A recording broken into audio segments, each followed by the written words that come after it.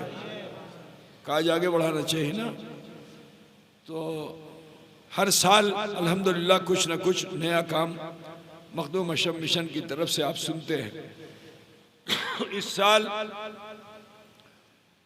Makhdoom अशब mission में आप जानते हैं कि 143 बच्चों के सरों पर दस्तार रखी गई। ये एक बड़ी उपलब्धि है। इस साल एडमिशन में तकरीबन 1200-1300 बच्चों ने फॉर्म भरा था। हमारे पास इतनी जगह नहीं थी कि हम उस सारे बच्चों को रख सकते, जिसके लिए हमें अफसोस है कि उन बच्चों को जो हमारे इदारे में आए बड़े अरमानों के साथ उनके गार्जियन आए, लेकिन हम सबको नहीं रख पाए क्योंकि हमारे पास जगह की कमी थी उस लिहाज से। फिर भी हमने ज़्यादा से ज़्यादा बच्चों को रखा। 500 बच्चों का टारगेट था। दोनों जगह को मिलाकर 725 बच्चों को हमने रखा।